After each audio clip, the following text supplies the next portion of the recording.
Yusuf pulang dari pesantren dengan niat melamar Amadea. Tapi begitu keluarga Amadea melihat rumah kayu Yusuf, kata-kata tajam langsung meluncur di depan nenek yang sudah renta. Yusuf cuma menunduk, menahan luka, sementara satu kalimat membuat semuanya berubah arah. Ternyata, sebelum cerita ini dimulai, silahkan tulis di kolom komentar kalian menonton dari kota mana. Jangan lupa tekan tombol like dan subscribe channel ini. Untuk yang sudah mendukung dengan like, komen, dan subscribe, semoga Allah mempermudah setiap urusan kalian, meluaskan rezeki, disehatkan badannya, dan mengabulkan segala keinginan dunia maupun akhirat. Amin ya robbal alamin. Sekarang mari kita mulai ceritanya. Yusuf turun dari angkot terakhir saat senja menggulung kampung dengan warna tembaga. Jalan tanah di depan matanya seperti pita kusam yang ia hafal sejak kecil. Di kiri kanan, pohon pisang berdiri seperti pagar hidup, daunnya bergesek pelan saat angin lewat. Ia mengatur nafas, menahan rasa yang menyesak, bukan karena lelah, tapi karena hari ini ia pulang membawa niat yang selama ini ia simpan rapat. Di ujung jalan, rumah kayu itu masih berdiri. Cat hijau pudar menempel setengah hati di dinding, pintu depannya miring sedikit, dan beberapa papan lantai terlihat lebih tua dari usianya sendiri. Tapi Yusuf selalu menganggap rumah itu bukan sekedar tempat berteduh. Rumah itu adalah saksi doa neneknya, saksi air mata yang tidak pernah diceritakan, saksi bagaimana seseorang bisa tetap mulia meski hidup serba pas-pasan. Nenek Marni sudah menunggu di ambang pintu. Tubuhnya kecil, bahunya melengkung, tapi matanya masih tajam, seperti mata orang yang biasa menahan takut sendirian. Saat Yusuf mendekat, nenek itu tidak langsung bicara. Ia hanya mengangkat tangan gemetar, menyentuh pipi Yusuf, lalu menahan nafas seolah ingin memastikan cucunya benar-benar pulang. "Nek," Yusuf menunduk. Nenek Marni memeluknya lebih lama daripada pelukan orang yang sekedar rindu. Pelukannya seperti ingin menambal luka-luka hidup yang tidak pernah Yusuf akui. "Alhamdulillah pulang, Nak." Yusuf memejam. Di kepala, ia teringat pesan terakhir dari pengasuh pesantren agar menjaga adab ketika diuji, agar tetap lembut ketika disakiti, agar tidak menukar sabar dengan emosi sesaat. Yusuf mengangguk pelan, walau hanya tahu ujian itu mungkin sedang menunggu di depan. Malam itu, setelah sholat dan makan seadanya, Yusuf duduk di serambi. Lampu redup menggantung, cahaya kuningnya jatuh di papan kayu yang retak halus. Dari dalam tas kain, Yusuf mengeluarkan kotak kecil. Di dalamnya ada cincin sederhana, tidak besar, tidak mencolok. Tapi cincin itu terasa berat karena ia menaruh seluruh harapan di sana. Ia membayangkan Amadea. Dulu Amadea sering datang ke pesantren saat ada acara keluarga. Ia selalu sopan, menunduk, dan suaranya lembut. Ia tidak pernah menuntut banyak. Setidaknya begitu yang Yusuf kenal. Dan karena itulah, Yusuf berani menaruh niat baiknya pada satu nama. Pagi berikutnya, Yusuf menjemput Amadea dengan motor tua. Suara knalpotnya serak seperti orang tua yang batuk tapi masih memaksa bekerja. Yusuf sudah berusaha merawatnya sebaik mungkin. Ia menjemput dengan baju rapi, peci hitam yang selalu ia pakai, dan senyum yang ia rapikan di depan cermin kecil. Amadea keluar rumah dengan gaun biru yang pas di tubuhnya. Cantik, wangi, rapi. Tapi saat melihat motor itu, mata Amadea berubah sebentar. Bukan marah yang meledak, lebih seperti kecewa yang ditahan. "Kita pakai ini?" Amadea menahan suara. Yusuf menelan. "Ya." Yusuf jemput pakai yang Yusuf punya. Amadea naik, tapi ia tidak merapat seperti dulu. Ia duduk sedikit menjauh, seolah takut gaunnya tersentuh debu jalan kampung. Di sepanjang perjalanan, Amadea lebih banyak diam. Yusuf menunggu, berharap ada tawa kecil, berharap ada cerita. Tapi yang terdengar hanya angin dan suara motor tua yang memaksa setia. Setelah sampai di tempat yang disepakati, Amadea turun dan menatap Yusuf dengan mata yang tidak lagi sama. "Yusuf," katanya, "aku cuma ingin hidupku jelas." Yusuf mencoba tenang. "Insya Allah jelas. Yusuf mau melamar kamu. Yusuf tidak main-main." Amadea menarik nafas. "Keluarga aku mau lihat rumah kamu dulu. Mereka ingin tahu kamu sanggup atau tidak." Kata sanggup membuat dada Yusuf mengeras. Ia memaksa tersenyum. "Baik, Yusuf siap terima tamu." Hari yang ditunggu datang lebih cepat dari yang Yusuf kira. Mobil keluarga Amadea berhenti di depan rumah kayu itu, mengirim suara mesin yang terasa asing bagi kampung. Yusuf berdiri di halaman. Nenek Marni berdiri di belakangnya, memegang kain baju di dada seperti orang yang menahan degup. Amadea turun lebih dulu, diikuti Nara, perempuan yang belakangan sering bersama Amadea. Nara menatap rumah Yusuf dari ujung rambut sampai ujung kaki, seperti menilai barang yang akan dibeli. Lalu Ibu Amadea turun dengan wajah datar. Mereka masuk. Langkah mereka pelan, tapi tatapan mereka cepat. Dinding, lantai, atap, semuanya seperti dihitung. Yusuf menyuguhkan teh dan kue pasar. Tangannya sedikit gemetar, tapi ia tetap sopan. "Ini rumah kamu?" Ibu Amadea bertanya tanpa senyum. "Iya, Bu." Yusuf menjawab pelan. "Yusuf tinggal sama nenek." Nenek Marni membungkuk, suaranya lirih. "Maaf ya, Nak, rumah nenek begini." Nara tersenyum miring. "Rumahnya kecil sekali." Amadea tidak menyela. Ia hanya berdiri, menatap sudut ruangan, seolah takut matanya bertemu mata Nenek Marni. Salah satu kerabat bertanya soal pekerjaan.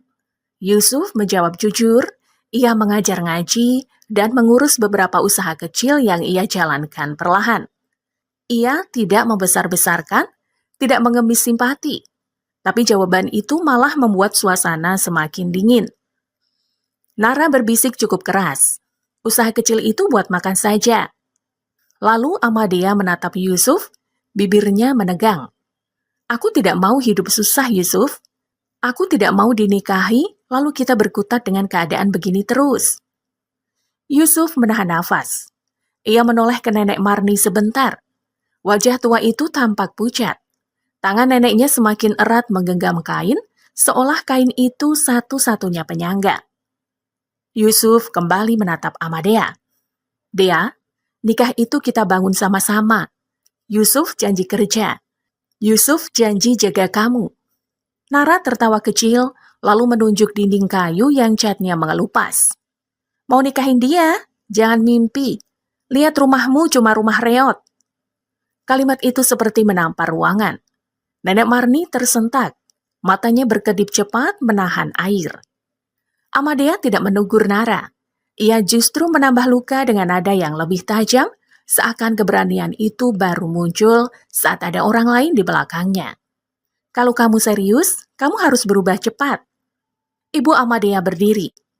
"Maaf Yusuf, kami punya standar. Anak kami dibesarkan baik. Dia butuh yang layak." Yusuf menunduk. Lidahnya gatal untuk membela neneknya. Tapi ia ingat adab lebih mahal daripada menang debat. Ia hanya berkata pelan. Yusuf mengerti. Saat tamu-tamu itu keluar, beberapa warga yang melintas sempat melambat. Mereka melihat gestur menunjuk, melihat Yusuf menunduk, melihat Nenek Marni berdiri kaku di pintu. Yusuf merasakan panas di pipi bukan karena malu pada rumahnya, tapi karena ia tidak sanggup melihat neneknya dipandang rendah. Mobil pergi meninggalkan debu. Suara mesinnya menjauh seperti menutup pintu yang baru Yusuf buka. Nenek Marni masih berdiri di ambang pintu. Matanya basah, tapi ia mencoba tersenyum untuk Yusuf, senyum yang lebih menyakitkan daripada tangis. Yusuf memeluk neneknya erat. Di saku jaketnya, kotak cincin itu menekan dada, seperti mengingatkan bahwa niat baik pun bisa dihancurkan hanya dengan satu kalimat yang salah tempat. Di bawah langit kampung yang kembali sunyi, Yusuf menatap rumah kayu itu lebih lama. Ia baru sadar Bukan rumah ini yang reot, tapi cara manusia menilai manusia. Debu dari ban mobil itu belum benar-benar turun saat halaman rumah Yusuf terasa mengecil. Bukan karena tanahnya menyusut, tapi karena tatapan orang-orang yang berdiri di sana membuat udara seperti menekan dari segala sisi. Yusuf masih menjaga senyum. Ia menyalami satu persatu, menunduk sopan, mempersilahkan masuk. Tapi di dalam dadanya sesuatu bergetar. Ia tidak takut miskin, ia tidak takut dinilai. Yang ia takutkan hanya satu. Nenek Marni kembali merasakan perih yang tidak seharusnya ia terima di usia setua itu. Ibu Amadea masuk duluan. Langkahnya pelan, rapi, dan tidak memberi ruang pada keramahan. Nara menyusul sambil mengangkat dagu, matanya menyapu tiap sudut seperti sedang mencari bahan untuk menertawakan. Amadea berada di belakang, gaun birunya mencolok di antara warna kayu tua. Cantik, tapi wajahnya tegang, seolah ia sendiri sedang menahan sesuatu yang ingin pecah. Begitu kaki mereka menginjak lantai, bunyi kayu berdecit terdengar jelas. Nara menoleh, tersenyum kecil, lalu sengaja menghentakkan kaki sekali lagi, seperti memastikan bunyi itu benar. Lantainya bunyi, katanya, nada suaranya seperti komentar ringan, padahal tajamnya terasa sampai ke tulang. Yusuf cepat-cepat mengajak mereka duduk. Ia menyuguhkan teh hangat dan kue pasar. Tangan Yusuf bergerak teratur, seolah tidak ada yang salah, padahal jari-jarinya dingin. Nenek Marni keluar dari kamar dengan langkah kecil. Wajahnya pucat, tapi ia memaksa tetap rapi. Ia membungkuk, menyapa dengan suara lembut yang biasa ia gunakan saat menerima tamu. "Selamat datang, Nak. Maaf, rumah nenek sederhana." Ibu Amadea hanya mengangguk sekilas. "Iya." Satu kata itu jatuh tanpa hangat. Nenek Marni menelan ludah, lalu duduk di kursi paling pinggir.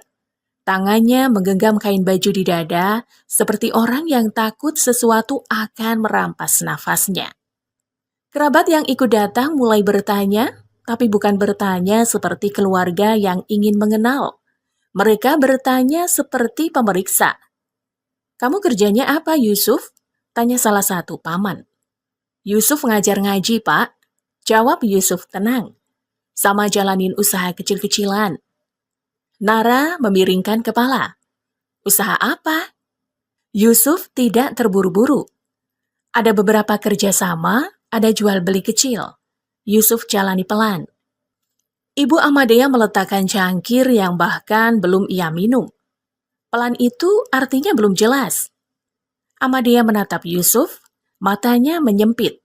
Seperti ada sesuatu yang ingin ia ucapkan sejak lama tapi baru berani diucapkan sekarang saat keluarganya berdiri di belakangnya. "Kamu tahu kan, Yusuf?" kata Amadea. "Aku terbiasa hidup teratur. Aku tidak mau masa depanku penuh ketidakpastian." Yusuf mengangguk pelan. Yusuf paham. Makanya Yusuf pulang, Yusuf ingin melamar. Yusuf ingin semuanya jelas. Nara tertawa kecil, pendek, tapi cukup membuat ruangan terasa dingin. Jelas itu bukan cuma niat, jelas itu bukti. Yusuf menahan nafas, lalu menatap Amadea dengan lembut, mencoba mengingatkan masa lalu yang pernah hangat. "Dea, bukti itu proses." Yusuf tidak janji mewah, tapi Yusuf janji kerja, janji jaga. Amadea tidak menunduk seperti dulu. Ia justru menegakkan dagu. "Jaga saja tidak cukup kalau aku harus ikut susah." Kalimat itu menusuk bukan karena Yusuf tidak sanggup menerima kenyataan, tapi karena kalimat itu diucapkan di depan Nenek Marni. Nenek Marni berkedip cepat. Ada air yang naik, tapi ia tahan seperti kebiasaan orang tua yang sudah terlalu sering menelan sakit sendirian. Nara menyela lebih berani. Ia menunjuk dinding kayu yang catnya mengelupas. "Mau nikahin Amadea? Jangan mimpi. Lihat rumahmu cuma rumah reot." Kata rumah reot itu seperti pintu yang dibanting keras. Yusuf merasakan dadanya bergetar. Ia ingin berdiri, ingin berkata bahwa rumah ini dibangun dari peluh neneknya, dari kesabaran, dari doa. Tapi ia menoleh pada Nenek Marni, melihat tangan tua itu menggenggam lebih kuat, dan Yusuf menelan semua kata yang hampir meledak. Yusuf menunduk. "Bu," suaranya tetap sopan. Kalau keluarga Amadea ingin lihat kesungguhan, Yusuf siap. Yusuf akan berusaha. Ibu Amadea berdiri. "Kami tidak butuh usaha kalau hasilnya lama. Anak saya tidak bisa menunggu." Amadea ikut berdiri, lalu berkata pelan tapi tegas, seakan ia sedang mengunci keputusan. "Kalau kamu tidak bisa berubah cepat, lebih baik kita selesai." Yusuf membeku sesaat. Dalam kepala, kotak cincin yang ia simpan terasa seperti batu. Ia sempat membayangkan mengeluarkannya, membuktikan niatnya. Tapi apa gunanya cincin di hadapan lidah yang sudah merendahkan rumah dan neneknya?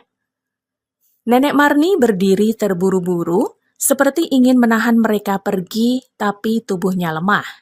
Ia hanya mampu berkata, "Nak, jangan begitu." Ibu Amadea menatap Nenek Marni sebentar, lalu mengalihkan pandang.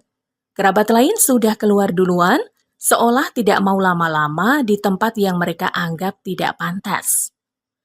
Di ambang pintu, Nara sempat menoleh lagi pada Yusuf, senyum sinisnya menempel. Seperti puas sudah melempar luka, lalu pergi tanpa beban. Mobil bergerak, debunya berputar, menutup pandangan rumah Yusuf seperti kabut tipis yang mengejek. Begitu mobil itu hilang, Nenek Marni masih berdiri di pintu. Dadanya naik turun cepat. Tangannya gemetar, tapi ia tetap memaksa tidak menangis. Yusuf melangkah cepat, memeluk neneknya dari samping. "Nek, tarik nafas pelan." Yusuf berbisik. Nenek Marni menempelkan kepala ke dada Yusuf. Suaranya pecah. "Nenek takut kamu patah, Nak." Yusuf memejam. Ada panas yang menekan matanya. Ia tidak mau menangis di depan neneknya. Tapi air itu tetap jatuh pelan. 1, 2, seperti bocoran atap yang tidak bisa ditahan lagi. Di dalam kamar, Yusuf mengambil kotak cincin, memandangnya lama. Benda kecil itu tidak berubah. Yang berubah adalah cara orang memandangnya, cara orang mengukur layak dan tidak layak. Yusuf menggenggam kotak itu sampai jemarinya memutih. Lalu ia meletakkannya kembali, pelan, seperti mengubur sesuatu yang baru saja dihina. Dari luar, suara warga yang lewat terdengar samar. Ada yang berhenti sebentar, ada yang melirik, ada yang berbisik. Yusuf menatap halaman kosong, lalu menunduk. Di dadanya bukan hanya cinta yang retak, tapi juga tekad yang mulai bangun, tenang, gelap, dan tidak terlihat oleh siapapun. Setelah mobil itu hilang, kampung tidak langsung kembali normal. Justru sunyi yang tertinggal terasa lebih bising daripada suara knalpot. Yusuf menutup pintu pelan, seakan takut bunyinya ikut menyakiti Nenek Marni yang masih berdiri kaku di ambang. Di dalam rumah, Nenek Marni berjalan pelan ke kursi, lalu duduk seperti orang yang tiba-tiba lupa cara berdiri. Tangannya tidak lepas dari kain di dadanya. Matanya menatap lantai, tapi pandangannya kosong seperti ada kalimat yang terus berputar-putar di kepala. Yusuf menyiapkan air hangat, mengambil minyak kayu putih, lalu duduk di samping neneknya. Ia mengusap punggung Nenek Marni perlahan. "Nek, jangan dipikirin." Yusuf berbisik. Nenek Marni tidak langsung menjawab. Nafasnya pendek, seolah menahan sesuatu yang terlalu berat untuk dikeluarkan. Lama-lama suaranya keluar lirih, hampir tidak terdengar. "Nenek tidak sakit karena dihina, Nak. Nenek sudah biasa hidup begini. Nenek cuma takut kamu yang menanggung." Yusuf menunduk. Ada bagian dalam dirinya yang ingin berkata ia baik-baik saja, ingin tertawa agar neneknya tenang. Tapi tubuhnya tidak mampu bohong. Tenggorokannya kering, dadanya seperti penuh pasir. Malam itu Yusuf tidak banyak bicara. Ia hanya menemani Nenek Marni sampai tertidur. Lalu ia duduk sendiri di serambi, memandang gelap, memandangi cat hijau yang terkelupas, memandangi paku-paku tua yang menahan dinding agar tetap berdiri. Ia membuka kotak cincin lagi. Cahaya lampu redup membuat cincin itu berkilau kecil. Yusuf menghela nafas panjang. Ia tidak menyesal menyimpan niat baik. Ia hanya baru tahu niat baik pun bisa dipermalukan begitu saja. Keesokan harinya, Yusuf tetap menjalani rutinitas seperti biasa. Ia pergi ke musola, mengajar anak-anak mengaji, menegur mereka dengan lembut saat bacaan salah. Anak-anak tertawa seolah dunia tidak pernah kejam. Tapi saat Yusuf pulang, bisik-bisik warga menyambutnya seperti angin dingin yang menyusup dari celah papan. Kasihan ya Yusuf, katanya ditolak karena rumahnya. Ada juga yang bilang tunangannya malu. Yusuf tidak membalas. Ia hanya mengangguk kecil, menyapa, lalu masuk ke rumah. Ia tidak mau menjadikan kampung sebagai panggung air mata. Ia lebih takut nenek Marni mendengar, lebih takut hati neneknya retak pelan-pelan. Sore itu nenek Marni mulai batuk, awalnya kecil, lalu makin keras. Wajahnya memerah, matanya berair. Yusuf panik. Ia memapah neneknya masuk kamar, menyelimuti, lalu memanggil tetangga untuk membantu. "Nek, kita ke puskesmas," kata Yusuf. Nenek Marni menggeleng lemah, tapi Yusuf tidak bisa menunggu. Ia mengangkat neneknya perlahan ke motor tua, mengikat selendang agar nenek tidak jatuh, lalu melaju cepat menembus jalan kampung. Di ruang tunggu puskesmas, Yusuf duduk memeluk tasnya. Ia menatap pintu ruangan dokter seperti menatap nasib. Saat perawat memanggil, Yusuf berdiri dengan kaki yang seperti bukan miliknya. Dokter bilang nenek Marni kelelahan dan tekanan batin membuat tubuhnya drop. Yusuf mengangguk, tapi di dalam dadanya, kalimat itu seperti pisau. Ia tahu hinaan kemarin bukan hanya menyakiti hati, tapi juga merobohkan tenaga neneknya yang sudah rapuh. Sepulang dari puskesmas, Yusuf melihat sesuatu yang membuat keningnya mengeras. Di ujung jalan kampung ada orang-orang asing berdiri dengan map dan senyum tipis. Mereka mendatangi rumah-rumah, berbicara dengan nada manis. Beberapa warga terlihat ragu, beberapa terlihat tergoda. Yusuf berhenti. Ia mendekat pelan. Dari percakapan yang terdengar, Yusuf menangkap satu hal. Tanah kampung ini sedang ditawar murah. Orang kota itu bilang mereka mau bangun sesuatu yang besar. Mereka menjanjikan uang cepat tanpa ribet. Tapi cara mereka menatap rumah-rumah tua itu seperti menatap barang bekas yang bisa disingkirkan kapan saja. Yusuf pulang membawa nenek Marni yang masih lemah, lalu menitipkan neneknya pada tetangga yang bisa dipercaya. Setelah itu Yusuf menemui kepala kampung. "Pak," kata Yusuf pelan, "jangan buru-buru. Kalau tanah dijual murah, warga bakal susah." Kepala kampung menghela nafas. "Yusuf, banyak warga butuh uang. Mereka tidak tahan menunggu." Yusuf menahan nafas. "Berikan waktu, biar saya coba cari jalan." Kepala kampung menatap Yusuf seperti menimbang. "Kamu yakin bisa?" Yusuf mengangguk. Tidak keras, tapi mantap. Ia pulang dengan langkah cepat. Di rumah ia melihat nenek Marni tertidur dengan nafas masih berat.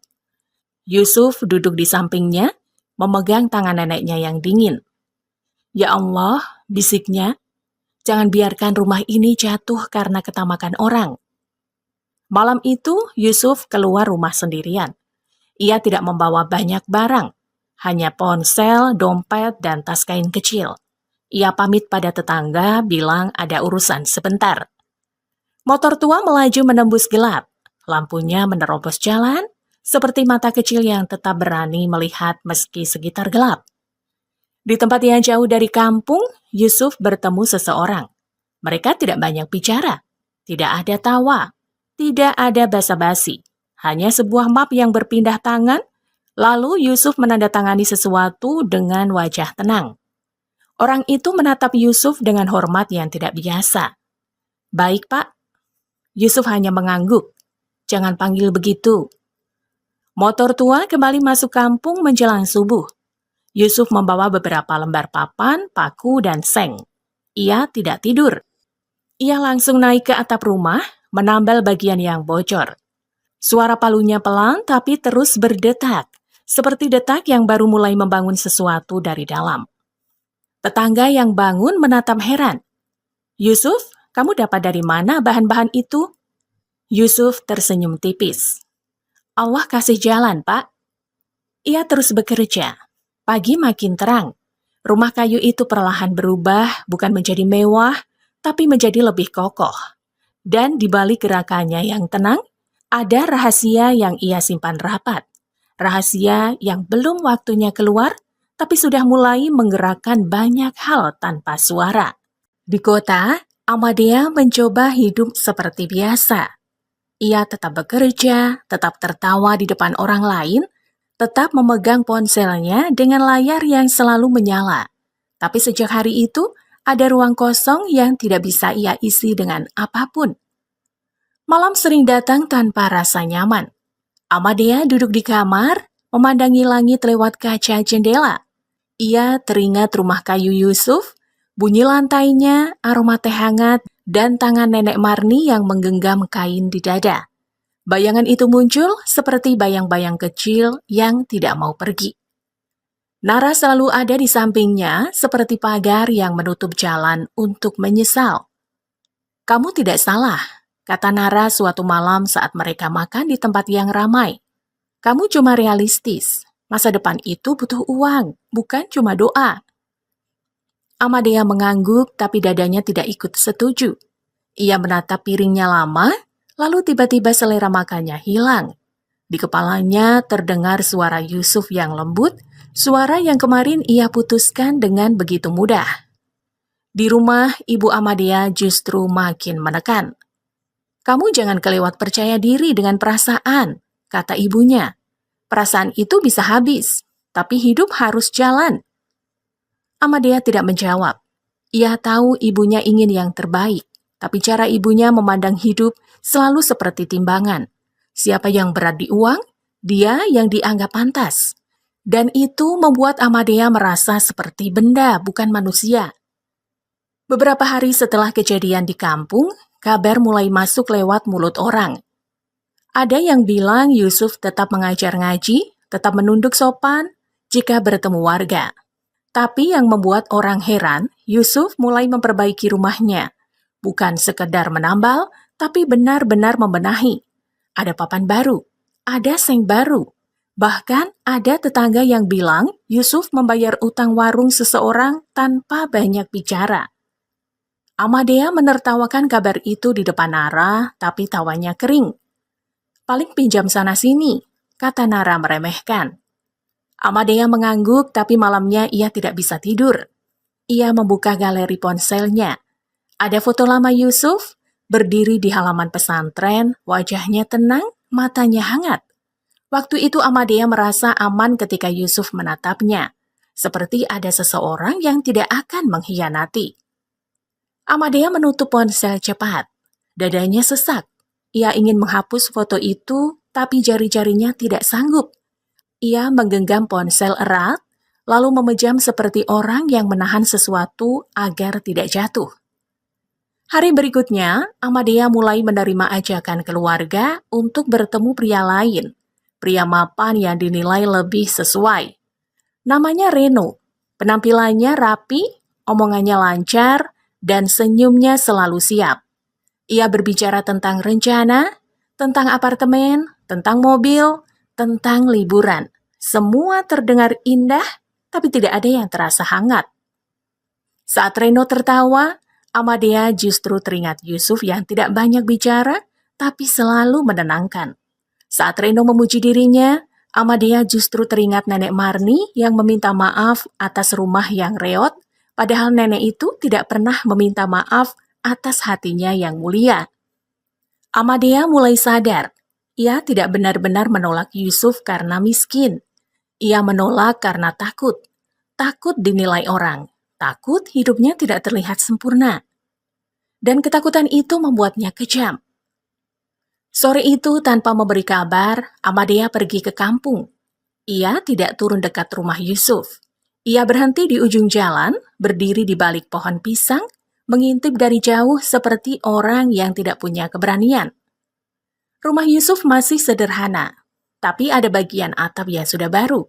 Halamannya lebih bersih. Bahkan ada pot kecil di depan pintu, seperti seseorang ingin rumah itu tetap punya senyum meski pernah dilukai. Nenek Marni terlihat duduk di serambi.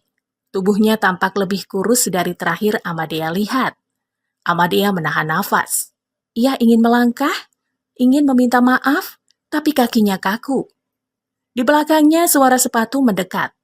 Nara muncul entah dari mana, seolah selalu siap mencegah Amadea mendengar suara hatinya sendiri.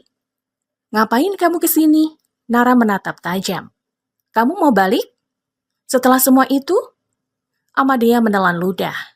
"Aku cuma mau lihat." Nara tertawa pelan. "Lihat rumah reot itu, kamu pantas lebih." Kalimat itu membuat Amadea seperti ditampar, bukan oleh Nara, tapi oleh dirinya sendiri. Dulu ia setuju, sekarang kalimat itu terdengar menjijikan. Amadea mundur. Ia memilih pergi sebelum Yusuf melihatnya, karena ia tidak sanggup menatap mata Yusuf dalam keadaan seperti ini. Di mobil, ia memejam dan membiarkan air mata jatuh diam-diam tanpa suara. Malamnya, sebuah undangan masuk. Acara besar di kota. Peresmian program bantuan untuk pesantren dan kampung-kampung. Ada nama perusahaan besar di sana, perusahaan yang sering dibicarakan orang karena pemiliknya jarang tampil dan katanya tidak suka pamer. Nara langsung semangat. "Kita harus datang. Ini acara orang penting." Amadea menatap undangan itu lama. Entah kenapa, dada Amadea berdebar tidak enak, seperti firasat yang berjalan pelan menuju pintu.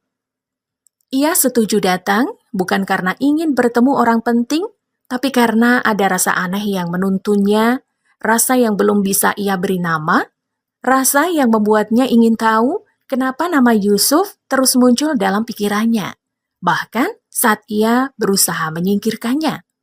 Pagi-pagi sekali, sebelum ayam kampung ramai, Yusuf sudah berdiri di halaman dengan palu di tangan. Tangannya bergerak pelan tapi pasti, seperti orang yang tidak sedang memperbaiki rumah, melainkan sedang menambal sesuatu yang retak di dalam dada. Atap yang bocor ia tutup, papan lantai yang longgar ia paku ulang, dinding yang berlubang ia tambal dengan kayu bekas yang masih layak. Ia tidak mengejar cantik, ia mengejar aman supaya Nenek Marni tidak lagi menggigil kalau hujan datang. Nenek Marni bangun dengan langkah pelan. Saat melihat Yusuf di atas bangku kecil, nenek itu menahan nafas. "Yusuf, istirahat dulu, Nak." Yusuf turun, menyeka keringat. "Nenek jangan sering naik turun, biar Yusuf yang urus." Nenek Marni menatap papan baru yang menempel di dinding. Matanya basah, tapi ia menahan agar tidak jatuh. "Kamu habis dari mana semalam?" Yusuf menatap neneknya, lalu menunduk sopan. "Ada urusan. Yang penting sekarang rumah kita tidak bocor." Nenek Marni ingin bertanya lebih banyak, tapi ia memilih diam. Ia tahu cucunya sedang menahan banyak hal sendirian, dan Nenek Marni tidak mau menambah beban. Hari itu Yusuf tidak hanya memperbaiki rumahnya. Ia juga berjalan ke rumah tetangga yang atapnya hampir ambruk. Tetangga itu seorang janda tua yang hidup dari menjahit. Yusuf membawa beberapa lembar seng dan paku, lalu memperbaiki tanpa menunggu diminta. Si janda tua menatap Yusuf dengan mata berkaca. "Yusuf, kamu dapat dari mana semua ini?" Yusuf tersenyum kecil. "Allah yang cukupkan." Kabar itu menyebar cepat. Orang-orang mulai memperhatikan. Kemarin Yusuf dihina di depan rumahnya. Hari ini, Yusuf justru membenahi rumah-rumah orang lain. Di warung, bisik-bisik berubah arah. "Yusuf kok jadi punya bahan bangunan? Jangan-jangan dia dapat bantuan. Apa dia kerja di kota diam-diam?" Yusuf tidak menanggapi. Ia tetap datang ke musola, tetap mengajar ngaji, tetap merapikan sandal anak-anak sebelum sholat, hal-hal kecil yang sering tak terlihat. Sore itu ada yang datang ke rumah. Kepala kampung bersama 2 orang perangkat. Wajah mereka tegang. "Yusuf," kepala kampung membuka suara. Orang kota itu datang lagi. Mereka bawa surat.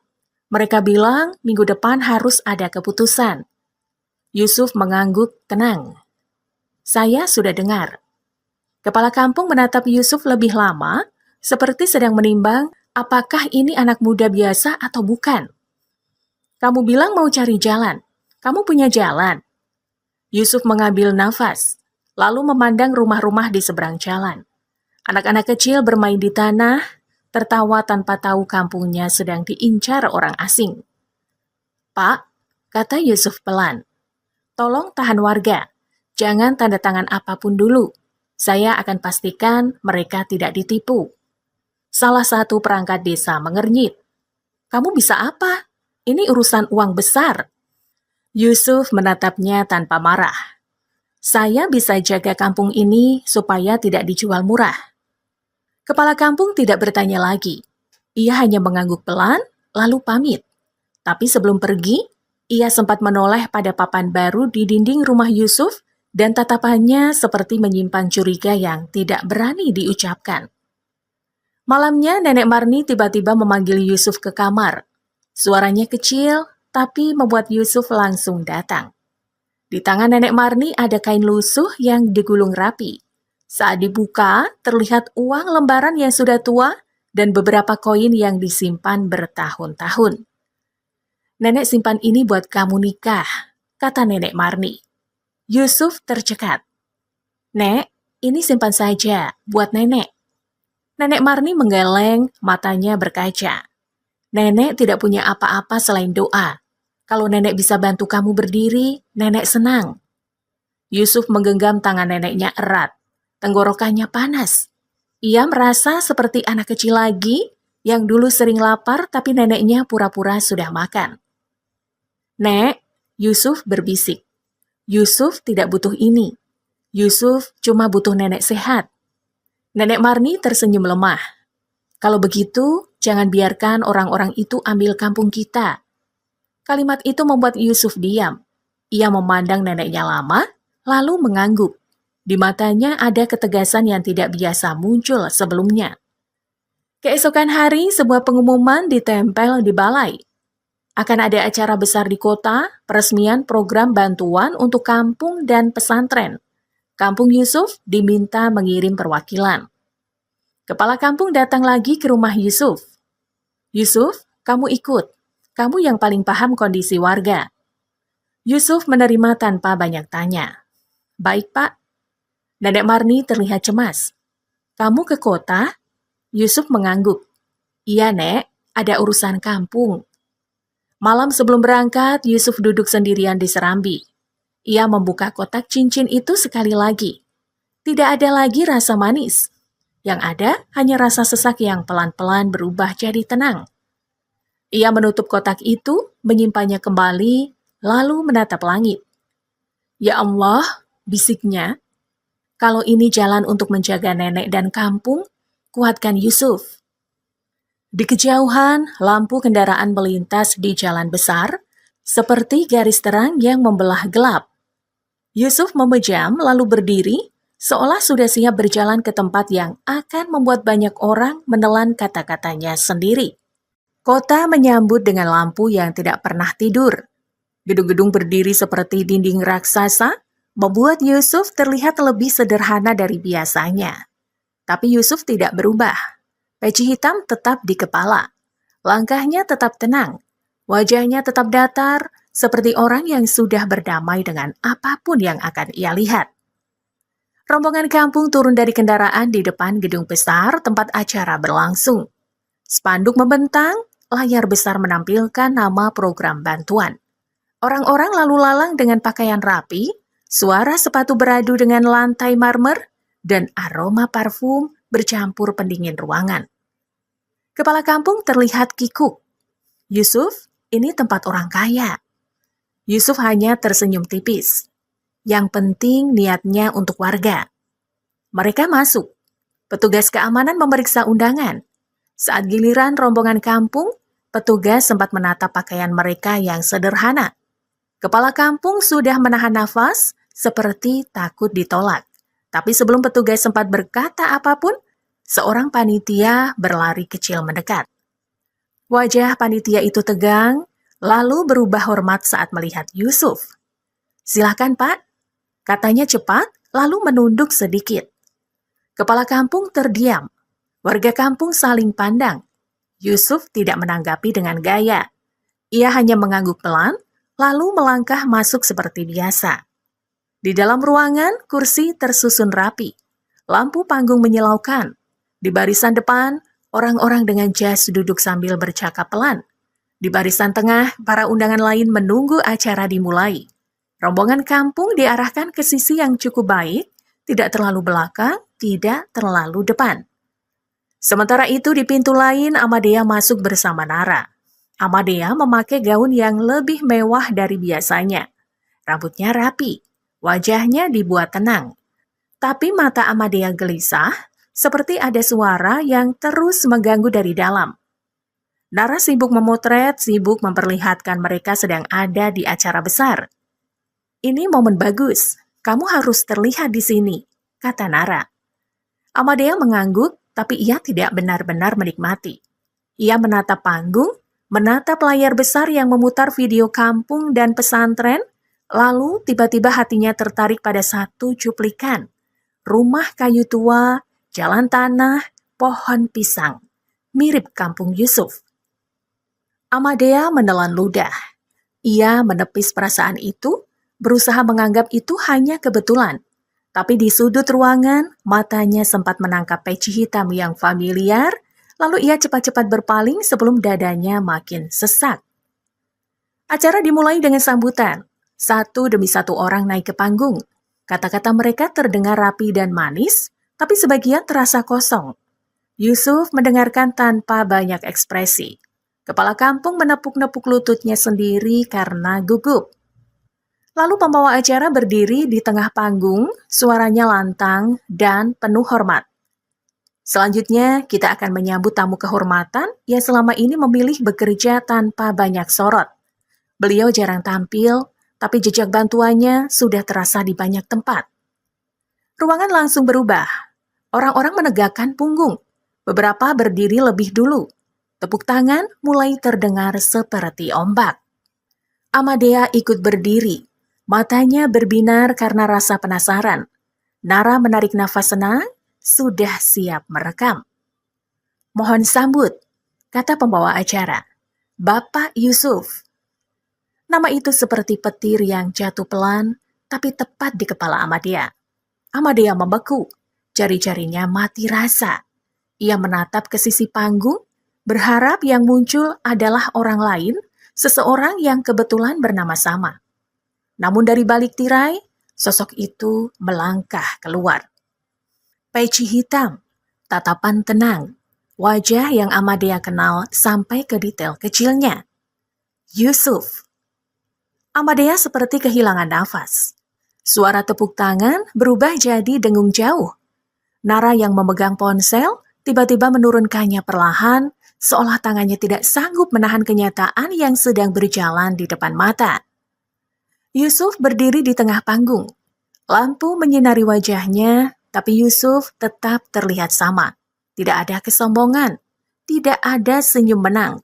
Ia hanya mengangkat tangan sebentar, memberi salam, lalu mulai bicara. "Terima kasih," suaranya lembut tapi tegas. "Saya pernah tinggal di tempat yang orang sebut sederhana. Di sana saya belajar satu hal. Kalau kita menilai manusia dari rumahnya, kita sedang menginjak harga diri yang mungkin dibangun dari doa orang tuanya." Amadea menatap Yusuf tanpa berkedip. Setiap kata seperti menarik satu demi satu kenangan yang ia kubur. Wajah Nenek Marni di ambang pintu, tangan yang menggenggam kain, tatapan takut, kata rumah reot yang meluncur begitu mudah. Yusuf melanjutkan, suaranya tetap datar, tapi isinya seperti pisau yang tidak berdarah, hanya membuat hati perih. Banyak orang miskin tidak butuh dikasihani. Mereka butuh diperlakukan layak. Dan banyak orang yang terlihat kecil, ternyata sedang memikul beban yang tidak kita tahu. Di barisan undangan, orang-orang mengangguk, tepuk tangan kecil menyusul beberapa kalimat. Kepala kampung menatap Yusuf, seperti baru mengenal cucu kampung yang selama ini ia kira biasa. Amadea tidak bisa menunduk.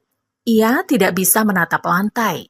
Ia hanya menatap Yusuf dan baru sadar bahwa ketenangan Yusuf dulu bukan tanda lemah. Itu tanda Yusuf mampu menahan diri, tanda Yusuf punya dunia yang tidak pernah ia pamerkan. Selesai pidato, Yusuf turun dari panggung. Banyak orang berebut menyalami. Beberapa memanggilnya dengan sebutan hormat. Beberapa memohon foto. Yusuf melayani seperlunya, lalu menepi. Di saat itulah, mata Yusuf bertemu mata Amadea. Amadea ingin melangkah, tapi kakinya terasa berat. Ia ingin bicara, tapi lidahnya kaku. Di depan orang-orang yang tadi ia dambakan pengakuannya, Amadea justru ingin menghilang. Nara menelan ludah, wajahnya pucat, tidak lagi punya kalimat untuk menyerang. Yusuf menatap Amadea sebentar. Tidak lama, tidak juga penuh drama. Cukup satu tatapan yang membuat Amadea merasa semua dinding kebanggaannya runtuh dalam diam. Yusuf lalu menoleh, berjalan pelan ke arah pintu samping. Seorang panitia kembali mendekat dengan sikap hormat, membukakan jalan seolah Yusuf adalah pusat ruangan itu sejak awal. Amadea berdiri kaku di tengah keramaian yang masih bertepuk tangan, sementara di dadanya, satu kalimat terus memukul tanpa suara, bahkan orang yang ia hina di depan rumah kayu itu baru saja berdiri di panggung paling tinggi dengan wajah yang tetap rendah hati. Sejak acara itu, Amadea pulang seperti orang yang kehilangan suara. Nara yang biasanya paling ribut pun mendadak banyak diam. Di mobil, Nara beberapa kali membuka mulut, lalu menutup lagi seperti takut kata-katanya sendiri memantul dan menampar wajahnya. Kita salah lihat tadi? Nara akhirnya memecah sunyi, suaranya lemah. Amadea tidak langsung menjawab. Matanya menatap jalan yang berkilat karena lampu kota. Ia baru sadar selama ini ia menilai Yusuf dari rumah kayu, bukan dari cara Yusuf menahan luka. Itu Yusuf, jawab Amadea pelan. Tidak mungkin salah. Nara mendesis mencoba mencari pegangan untuk tetap merasa benar. Kalau begitu dia bohong, dia nyamar, dia bikin kita kelihatan bodoh. Amadea menoleh. Tatapannya tajam tapi basah. Dia tidak bohong soal dirinya santri. Yang bohong itu cara kita menilai. Kalimat itu membuat Nara terdiam. Mereka sampai di rumah dengan perasaan yang jauh lebih berat daripada sebelum berangkat. Di dalam rumah, Ibu Amadea sudah menunggu. Berita acara itu cepat menyebar di grup keluarga. Begitu Amadea membuka pintu, ibunya langsung menembak tanpa basa-basi. Jadi benar itu Yusuf. Ibunya bertanya, matanya menyala, bukan karena kaget, tapi karena seperti melihat peluang. Amadea mengangguk kecil. Ibu Amadea menarik nafas panjang, lalu berkata dengan suara yang bergetar karena semangat. Kalau begitu, kamu harus kejar lagi. Jangan sampai lepas. Kamu dengar? Itu kesempatan. Amadea membeku. Kata kesempatan itu membuat dadanya seperti diremas. Ia menatap ibunya lama, lalu pelan-pelan menunduk. Bu, suara Amadea nyaris tidak terdengar. Aku bukan sedang kehilangan harta. Aku kehilangan adab. Ibu Amadea terdiam sesaat, lalu mengerutkan kening. Adab bisa dibenahi nanti. Yang penting kamu kembali dulu. Amadea melangkah mundur, seperti ingin menjauh dari kalimat-kalimat yang tiba-tiba terasa asing. Ia masuk kamar, menutup pintu, lalu jatuh duduk di lantai. Tangannya menutup mulut agar tangisnya tidak terdengar. Ia teringat hari di kampung saat Nara menunjuk dinding kayu itu, saat ia sendiri menambah luka dengan kalimat dingin, saat Nenek Marni menahan air mata tanpa berani melawan. Amadea menangis bukan karena Yusuf kaya, ia menangis karena ia sadar, andai Yusuf tetap miskin, ia tetap sudah merendahkan manusia yang baik. Malam itu Amadea membuka ponsel, melihat foto Yusuf lagi. Kali ini ia tidak menutup cepat. Ia menatap lama, sampai hatinya benar-benar runtuh. Ia ingin menghubungi Yusuf, tapi tangannya gemetar. Apa yang bisa ia katakan tanpa terdengar seperti orang yang baru menyesal setelah tahu kenyataan? Di sisi lain kota, Yusuf sudah kembali ke kampung tanpa banyak sorot. Ia pulang lebih dulu daripada rombongan, seolah ingin memastikan tidak ada yang berubah pada Nenek Marni. Begitu sampai, Yusuf langsung masuk rumah. Nenek Marni duduk di serambi, selimut tipis menutup lututnya. Matanya menatap Yusuf seperti membaca kabar dari wajahnya. "Nenek dengar kamu ke kota." Suara Nenek Marni lembut. "Capek?" Yusuf tersenyum kecil, lalu duduk di samping neneknya. "Tidak apa-apa, Nek." Nenek Marni mengusap punggung tangan Yusuf perlahan. "Kalau orang kampung nanti berubah sikap karena tahu kamu siapa, kamu jangan sakit hati." Yusuf menunduk. "Yusuf tidak cari dipuji, Nek. Yusuf cuma tidak mau kampung ini dijual murah." Nenek Marni mengangguk pelan. "Dan soal Amadea?" Nama itu membuat udara serambi berubah dingin. Yusuf tidak langsung menjawab. Ia memandang jalan depan rumah, melihat anak-anak berlari, melihat ibu-ibu menjemur pakaian. "Yusuf tidak dendam," kata Yusuf akhirnya. Tapi Yusuf juga tidak mau hati nenek diinjak lagi. Nenek Marni menghela nafas, lalu tersenyum kecil meski matanya berkaca. "Nenek cuma sedih, bukan marah. Nenek sedih karena manusia mudah menilai, sulit memahami." Keesokan paginya, Amadea datang ke kampung sendirian. Ia tidak memakai gaun mewah. Ia tidak membawa Nara. Ia naik kendaraan umum, berjalan kaki melewati jalan tanah yang dulu ia anggap memalukan. Saat ia sampai di dekat rumah Yusuf, langkahnya melemah. Rumah itu tampak lebih rapi, tapi tetap sederhana. Pot bunga kecil masih ada, dan Nenek Marni duduk di serambi, memegang kain di dada seperti kebiasaan yang belum hilang. Melihat Amadea, Nenek Marni terkejut. Tubuhnya menegang seperti orang yang takut disakiti lagi. Amadea langsung berlutut, tangannya gemetar. "Nek, maaf." Nenek Marni menatapnya lama.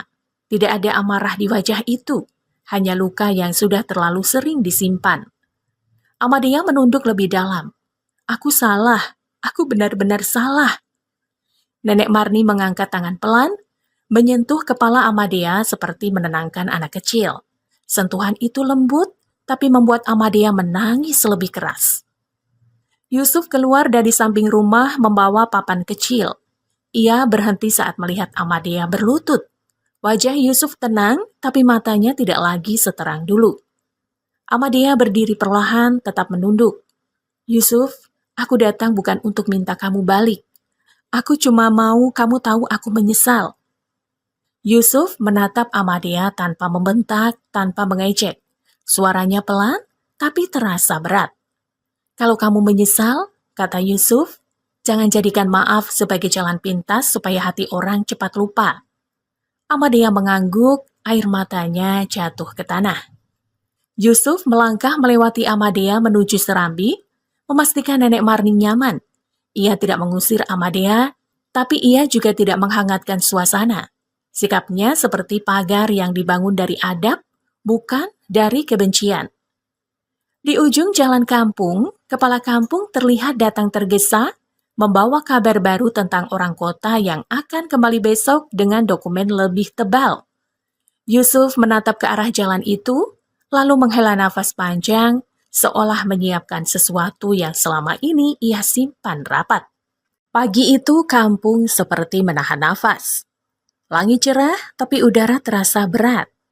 Warga berkumpul di balai kampung sejak awal, bukan karena semangat, melainkan karena cemas. Orang kota dijadwalkan datang membawa dokumen yang mereka sebut final, dokumen yang katanya akan mengakhiri semua keraguan. Sebagian warga sudah lelah, sebagian sudah tergoda, sebagian hanya takut. Takut kalau menolak, mereka akan ditekan. Takut kalau menerima, mereka kehilangan rumah sendiri. Yusuf datang paling terakhir. Ia tidak memakai pakaian mewah. Ia tetap seperti Yusuf yang mereka kenal, peci hitam, baju rapi sederhana, wajah tenang.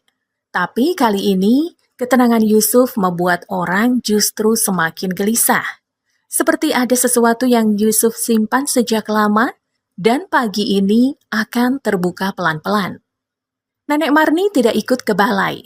Tubuhnya belum kuat, tapi ia berdiri di ambang pintu rumah, menatap jalan kampung dari jauh, seolah mengirim doa yang tidak putus-putus.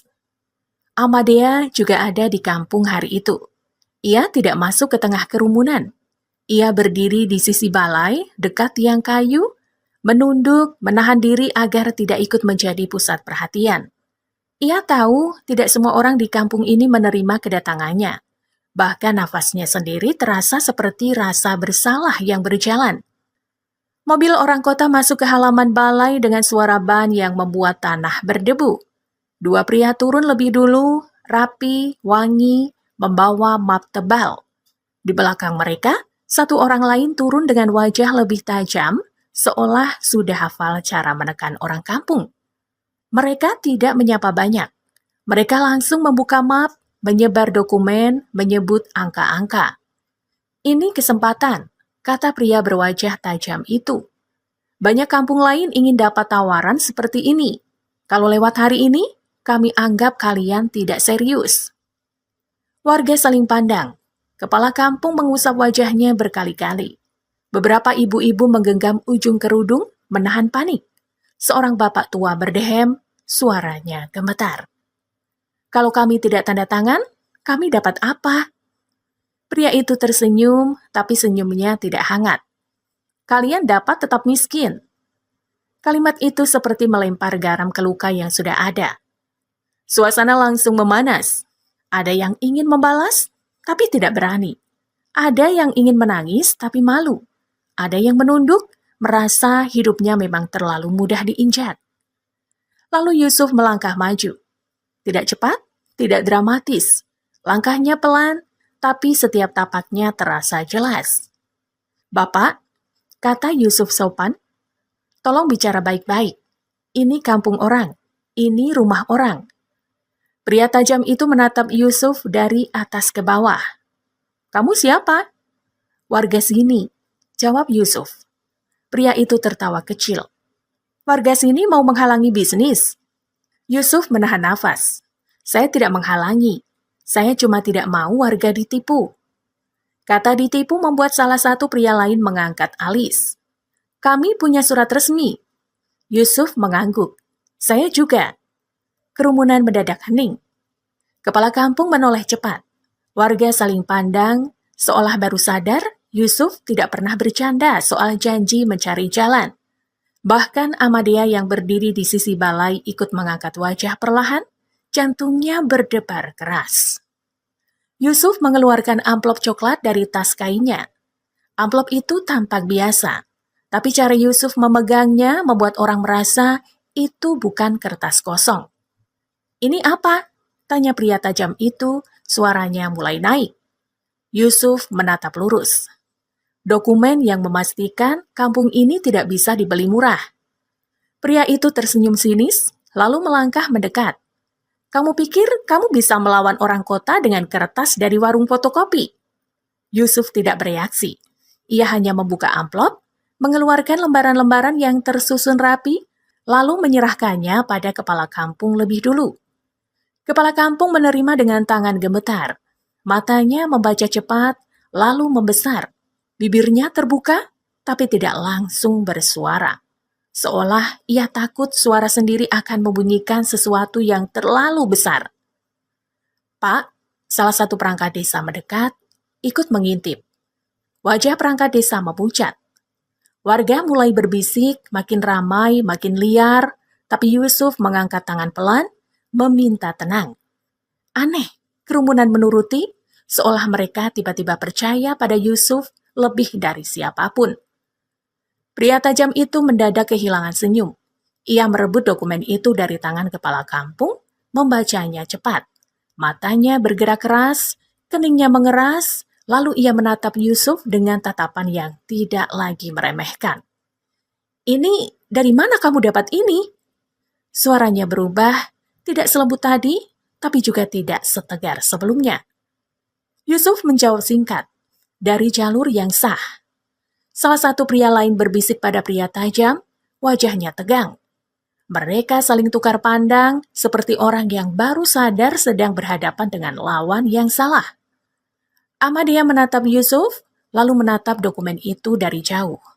Ia tidak bisa membaca isinya, tapi ia melihat cap resmi, melihat beberapa tanda tangan, melihat satu bagian yang berkali-kali ditunjuk oleh pria tajam itu, seolah disitulah titik yang menghancurkan rencana mereka. Yusuf kembali bicara, suaranya tetap pelan. Bapak-bapak datang menawarkan jalan cepat. Tapi jalan cepat yang membuat orang kehilangan rumah bukan rezeki. Itu jebakan. Pria tajam itu mencoba menjaga wibawa. Kamu sok pahlawan. Yusuf menoleh, tatapannya tidak menusuk tapi membuat dada orang panas sendiri. Saya tidak sedang jadi pahlawan. Saya cuma sedang membayar utang saya pada kampung ini. Warga mulai menangis pelan, bukan karena sedih, tapi karena lega. Ada ibu-ibu yang memegang dada, ada bapak tua yang mengusap mata. Kepala kampung seperti hendak duduk karena kakinya lemas. Pria tajam itu berusaha tertawa, tapi suaranya patah. Ia menutup map, memasukkan dokumen-dokumennya buru-buru. Kami akan bicarakan ini. Ia melangkah ke mobil, diikuti dua rekannya. Mereka pergi lebih cepat daripada datangnya. Debu kembali berputar, tapi kali ini debu itu terasa seperti sisa rasa malu. Balai kampung meledak dalam bisik dan tangis. Orang-orang mengerumuni Yusuf, tapi Yusuf mundur pelan, tidak ingin dipuja. Ia hanya mencari satu wajah. Wajah Ahmadiyah. Ahmadiyah berdiri kaku di dekat tiang balai. Matanya basah. Ia ingin maju, tapi kakinya tidak bergerak. Yusuf menatapnya sebentar, lalu kembali menatap warga. Kita bukan menang hari ini, kata Yusuf pelan. Kita baru menghindari jatuh. Ia tidak mengangkat suara. Ia tidak menambahkan apapun. Ia hanya menepuk bahu kepala kampung, lalu berjalan keluar balai, menuju jalan kampung yang pecek sisa hujan semalam. Ahmadiyah mengejar beberapa langkah, menahan nafas. Di punggung Yusuf, ia melihat sesuatu yang selama ini ia salah pahami. Yusuf tidak sedang membalas. Yusuf sedang menjaga. Di ujung balai, Yusuf berhenti sebentar, lalu mengeluarkan satu lembar kertas lain dari amplop yang belum ia berikan pada siapapun. Kertas itu ia lipat rapi, lalu ia simpan kembali di saku dalam, seolah kertas itu jauh lebih penting dari yang baru saja membuat orang kota kabur. Sore turun pelan, tapi kampung masih ramai oleh suara yang sulit ditenangkan. Di balai, orang-orang memanggil nama Yusuf, seolah ingin memastikan ia nyata. Ada yang menyalami, ada yang memeluk, ada yang menangis tanpa malu. Yang paling banyak adalah yang meminta penjelasan. Yusuf, kamu siapa sebenarnya? Sejak kapan kamu urus dokumen begini? Kenapa kamu diam saja selama ini? Yusuf tidak menjawab panjang. Ia hanya meminta kepala kampung menenangkan warga, meminta dokumen yang tadi dibawa orang kota disimpan aman, lalu ia berjalan pulang melewati jalan tanah yang masih basah. Ahmadiyah mengikutinya dari belakang. Langkahnya pelan menjaga jarak. Ia tidak berani menempel seperti dulu. Ia tidak berani menguasai suasana. Ia hanya ingin berjalan dan mendengar suara langkah Yusuf, seolah dari situ ia bisa menebak apakah Yusuf masih punya ruang untuk memaafkan. Sampai di depan rumah kayu, Yusuf berhenti. Ia menatap atap yang kini tidak bocor. Menatap pot bunga kecil. Menatap pintu yang sudah lebih tegak, lalu ia masuk tanpa bicara. Ahmadiyah berdiri di luar beberapa detik, baru kemudian memberanikan diri masuk sampai serambi. Di sana, Nenek Marni duduk dengan selimut tipis. Wajahnya pucat, tapi matanya lebih hidup dibanding hari Ahmadiyah terakhir menghina rumah ini. Nenek Marni menatap Ahmadiyah lama. Tidak ada marah. Yang ada hanya perih yang sudah tidak lagi tajam, tapi tetap ada bekasnya. Ahmadiyah menunduk. Nek, aku ikut lihat tadi di balai. Semua orang bilang Yusuf hebat. Nenek Marni tersenyum kecil. Hebat itu bukan karena orang kota takut, nak. Hebat itu kalau hati tetap lembut walau sudah diinjak. Kalimat itu membuat Ahmadiyah menggigit bibirnya. Ia tahu itu bukan nasihat kosong. Itu sindiran yang disampaikan dengan cara paling halus, cara yang justru membuat dada semakin sesak. Yusuf keluar dari kamar membawa segelas air. Ia meletakkannya di dekat nenek Marni, memastikan neneknya minum. Baru setelah itu Yusuf menoleh ke Amadea. "Kamu masih di sini?" Amadea mengangguk pelan. Aku tidak tahu harus di mana. Aku merasa tidak pantas dimanapun." Yusuf tidak menanggapi kalimat itu. Ia menarik kursi, duduk tidak jauh dari neneknya. Suasana menjadi sunyi. Sunyi yang tidak nyaman, tapi juga tidak kejam. Sunyi yang membuat setiap orang terpaksa mendengar isi kepalanya sendiri. Akhirnya Amadea bicara lagi. Suaranya pecah, tapi ia menahan. "Kenapa kamu tidak bilang dari awal kalau kamu punya semua itu?" Yusuf menatap lantai, lalu menjawab pelan. "Karena aku tidak mau orang mencintaiku karena itu." Amadea menelan ludah. "Termasuk aku." Yusuf mengangguk kecil. "Termasuk kamu." Kalimat itu sederhana, tapi beratnya seperti batu. Amadea merasa pipinya panas. Ia tidak bisa membela diri. Ia juga tidak ingin membela diri. Ia hanya ingin jujur. "Aku salah," kata Amadea. "Aku tidak mau alasan apapun. Aku salah." Yusuf menatap Amadea, matanya tenang tapi jauh. "Kalau kamu salah, perbaiki. Tapi jangan berharap semua luka bisa hilang cepat." Amadea mengangguk, air matanya jatuh satu-satu ke lantai kayu. Ia menahan agar tidak meratap. Ia tahu ratapannya tidak akan mengembalikan apapun. Nenek Marni mengusap selimutnya pelan, lalu memandang Yusuf. "Nak, jangan keras pada hatimu sendiri." Yusuf menatap neneknya, lalu menghela nafas panjang. "Yusuf tidak keras, Nek. Yusuf cuma harus jaga supaya tidak ada yang menginjak nenek lagi." Nenek Marni terdiam, matanya berkaca. Amadea mendekat setengah langkah, masih ragu. "Yusuf, kalau semua orang sudah tahu sekarang, kamu mau bagaimana dengan aku?" Yusuf menoleh perlahan. "Aku tidak mau kamu kembali karena malu pada orang atau karena takut kehilangan." Amadea menggeleng cepat. "Aku kembali karena aku sadar aku jahat." Yusuf tidak tersenyum. Sadar itu awal, tapi jalan setelah sadar itu panjang. Di luar, suara langkah kaki terdengar tergesa. Kepala kampung datang dengan wajah tegang, membawa kabar yang membuat udara Serambi langsung berubah. "Yusuf," katanya pelan, seolah takut terdengar tetangga. "Orang kota tadi tidak benar-benar pergi. Mereka mampir ke rumah beberapa warga. Mereka bilang besok mereka balik lagi bawa orang yang lebih tinggi. Katanya kamu akan diseret kalau menghalangi." Nenek Marni menutup mulutnya, nafasnya berat. Amadea membeku. Yusuf tetap duduk, tapi sorot matanya berubah.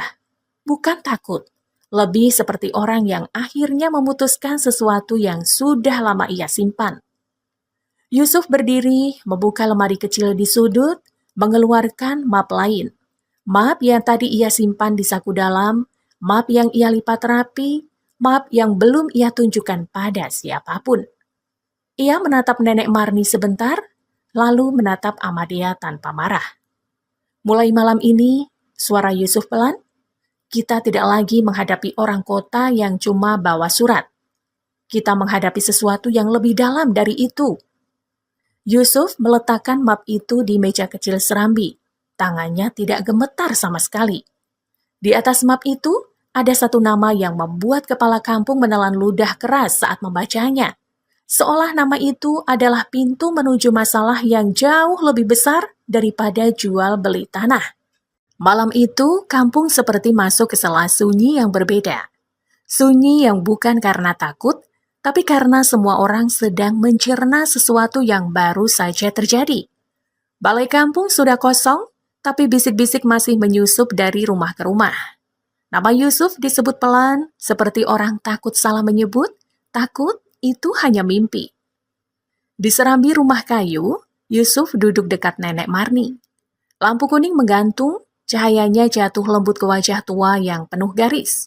Nenek Marni memegang tangan Yusuf lama, seolah memastikan cucunya masih sama, masih Yusuf yang dulu pulang dari pesantren dengan tas kain. "Kamu jangan tinggalkan nenek," suara nenek Marni lirih. Yusuf menunduk mencium punggung tangan neneknya. "Yusuf tidak akan pergi jauh, Nek." Amadea masih berdiri di ujung serambi. Ia merasa serambi itu seperti garis batas. Di satu sisi ada masa lalu yang ia rusak. Di sisi lain, ada kesempatan untuk memperbaiki diri, bukan untuk mendapat apapun, tapi untuk tidak menjadi orang yang sama. Kepala kampung pamit lebih dulu. Sebelum pergi, ia sempat berbisik pada Yusuf. "Kalau memang mereka bawa orang yang lebih tinggi besok, kampung ini butuh kamu." Yusuf mengangguk, tapi setelah kepala kampung pergi, Yusuf mengambil map yang tadi ia keluarkan. Map itu tidak ia buka di depan Amadea. Ia membukanya di depan nenek Marni saja, pelan seperti orang membuka luka lama. Di dalam map itu ada surat yang membuat nenek Marni menutup mulutnya. Matanya membesar, lalu basah. "Ini..." Nenek Marni terbata. Yusuf menarik nafas panjang. "Itu surat yang Yusuf simpan lama, Nek. Tentang rumah ini, tentang tanah ini." Nenek Marni membaca perlahan, tangannya gemetar. Lalu ia menatap Yusuf dengan pandangan yang campur aduk antara sedih dan bangga. "Jadi selama ini," Nenek Marni menelan ludah, "kamu menahan semua sendiri." Yusuf tersenyum kecil, senyum yang tidak benar-benar senang. Yusuf takut kalau Yusuf bicara, orang-orang berubah karena harta. Yusuf juga takut Yusuf sendiri berubah. Amadea tidak tahan lagi. Ia melangkah satu langkah, suaranya kecil. "Yusuf, aku tidak akan minta tahu apapun. Aku cuma mau bilang, aku malu pada diriku sendiri." Yusuf menoleh, tatapannya tenang, tapi tidak memberi pelukan. "Malu itu baik kalau membuat kamu menjaga lisan setelah ini." Amadea mengangguk cepat. Air matanya jatuh lagi, tapi kali ini ia tidak menyeka. Ia membiarkan air mata itu jadi saksi, bukan untuk memancing iba, tapi untuk mengingatkan. Keesokan paginya, Yusuf mengumpulkan warga. Bukan di balai besar, tapi di halaman musola kecil. Ia membagi tugas tanpa banyak kata. Ada yang memperbaiki atap rumah warga yang sudah rapuh, ada yang membersihkan parit supaya banjir tidak masuk rumah, ada yang membantu orang tua yang tinggal sendiri. Amadea datang membawa air minum dan makanan sederhana. Ia ikut menyapu, ikut mengangkat papan, ikut menyiapkan kebutuhan tukang. Beberapa warga menatapnya sinis. Ada yang berbisik, ada yang pura-pura tidak melihat. Amadea tidak membalas. Ia menunduk dan tetap bekerja. Di sela kerja, seorang ibu tua mendekat, wajahnya datar. "Kamu dulu yang ikut ketawa waktu rumah ini dihina." Amadea menelan ludah, lalu membungkuk. "Iya, Bu, saya salah." Ibu tua itu menatap lama, lalu pergi tanpa kata lain. Amadea tetap berdiri, dadanya sesak, tapi ia tidak lari. Ia kembali mengangkat ember, kembali menyapu, seolah sedang membersihkan sesuatu yang tidak kelihatan di dalam dirinya. Menjelang sore, orang kota benar-benar datang lagi. Tapi kali ini mereka tidak lagi membawa senyum tipis. Mereka datang dengan wajah keras, membawa nama-nama besar yang mereka banggakan. Warga kampung gemetar, tapi Yusuf berdiri paling depan, tenang. Tidak ada teriakan, tidak ada ancaman. Yusuf hanya menunjukkan dokumen, menunjukkan jalur yang sah, menunjukkan bahwa kampung ini bukan tanah kosong yang bisa diinjak. Orang kota pergi dengan wajah kaku, tidak lagi sempat meremehkan. Malamnya Yusuf pulang, duduk di serambi, memijat bahunya yang pegal. Nenek Marni menunggu dengan teh hangat. Ia menyodorkan cangkir pelan. "Nenek dulu minta maaf karena rumah ini reot," kata Nenek Marni dengan suara parau. "Sekarang nenek baru paham, rumah ini tidak pernah reot, Nak. Yang reot itu hati orang yang suka merendahkan." Yusuf memejam. Kali ini air matanya jatuh tanpa ia tahan. Ia memeluk Nenek Marni, lama seperti anak kecil yang akhirnya boleh menyerah sebentar. Amadea berdiri beberapa langkah dari mereka. Ia tidak menyela. Ia hanya menunduk, lalu ikut mengangkat tangan dalam doa di dalam hati. Untuk Nenek Marni, untuk Yusuf, untuk kampung, dan untuk dirinya sendiri yang sedang belajar memulai lagi. Di langit kampung, bintang muncul satu-satu. Angin lewat pelan di sela papan rumah yang dulu dihina. Serambi itu tetap sederhana, tapi malam itu terasa hangat. Yusuf menatap Nenek Marni, lalu berbisik. Ya Allah, cukupkan kami dengan adab sebelum kau cukupkan kami dengan apapun. Nenek Marni mengangguk pelan, dan senyumnya lahir seperti doa yang akhirnya menemukan rumahnya.